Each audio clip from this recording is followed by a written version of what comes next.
Hello, hello. Hope you've all made it into 2025 in one piece.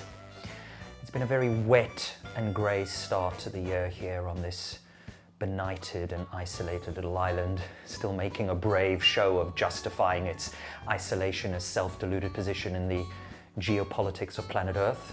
God save the king and all that. But more than him, God save us, especially us atheists who don't really believe in God-saving kings, or maybe even in the need to have a king ruling over us at all. King Charles,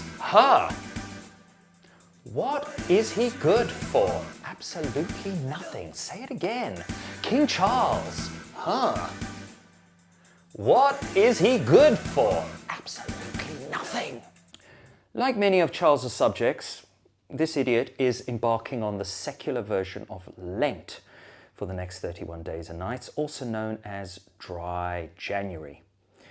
No booze, no weed, nothing to take the self out of itself other than the self itself. Good luck with that project, you might say. Ecstasy is something I've been thinking about. Sounds like a grandiose, almost theatrical term, right? You know, brimming with excess and intensity. But when we delve into its somewhat humble linguistic and psychological underpinnings, it turns out to be something a great deal more existentially ordinary and humble, we might say. Etymologically, ek, out, sta, as in stand, so literally standing outside the self, outside the ego cage and its torments. Quick primer as to the 9 human torments encapsulated in each ego cage. Enneagram 1, the torment of imperfection. Enneagram 2, the torment of rejection. Enneagram 3, the torment of failure. Enneagram 4, the torment of deficiency and lack. Enneagram 5, the torment of invasion. Enneagram 6, the torment of uncertainty. Enneagram 7, the torment of deprivation. Enneagram 8, torment of vulnerability. And Enneagram 9, the torment of disconnection and apathy. The pursuit of ecstatic state shifts, whether through drugs, alcohol, sugar, caffeine, porn, or any other mechanism of self-soothing or self-escape, often hinges on an achingly familiar desire to transcend the grind of being and feeling and thinking, so as to momentarily forget whatever burdens the self has been hooked into or clothed with, and thus to feel in some way more holistically integrated, or just simply lighter, happier. It's not about grandeur or transcendence, but more about our deeply human attempts to weather, the smallness, the restlessness, or just that quiet but often inwardly very noisy and gnawing ache of existence.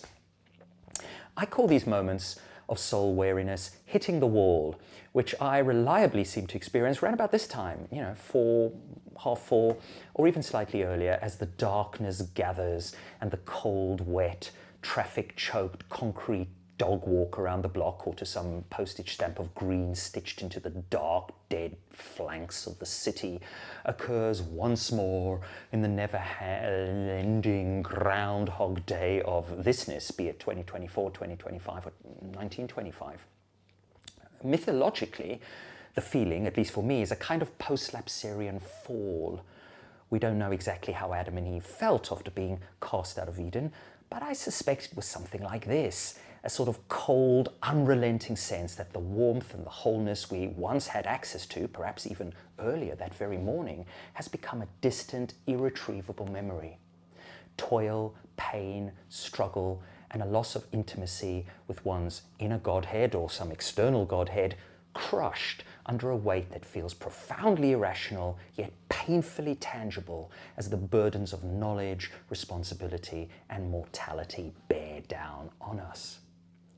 If it's my day off, I will usually consume a little bit of green goodness at this time of the day, or if I'm working, as soon as I finish with my last patient, so as to feel, well, I don't know, not a euphoric ecstasy, but something more muted, cozy, familiar.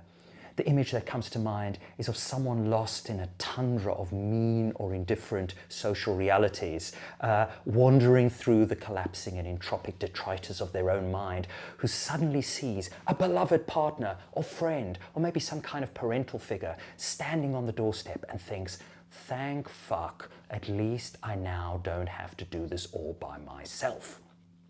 Yes, you might say, somewhat pathetic, and something, of course, psychotherapy is designed to help us straighten ourselves out for, pull our socks up, all of that, which is why we pathetic sinners perhaps do penance each January, as if to prove to ourselves and our therapists and others that we are not as frail and as flawed as we know ourselves to actually be.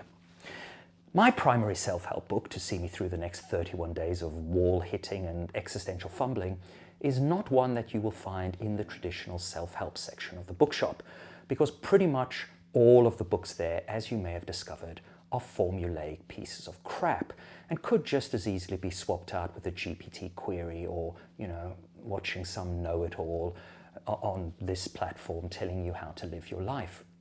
Instead, I am giving the stewardship of my soul over to Simon Critchley and his book on ecstasy, or rather the experience of ecstasy arrived at through mystical means.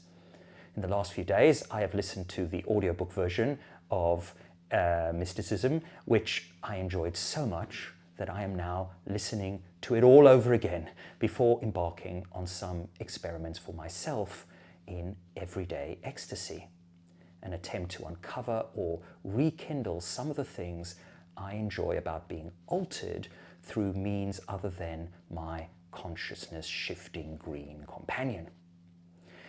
Our need for ecstasy, Critchley suggests, ties in with a deeper yearning to break free from this restrictive and soul-confining ego cage that most of us seem to dwell within. If we take away one surefire route for doing this, drugs, alcohol, or whatever else offers a quick escape, we might want to consider how else we can access that same vital release. Otherwise, life risks devolving in the next month or so into sheer teeth-grinding, grin-and-bear-it drudgery. And I wouldn't wish that on you or even on this idiotic self, for life is indeed short, and soon enough we will all be lying in a cold pit with a mouthful of mud for dinner.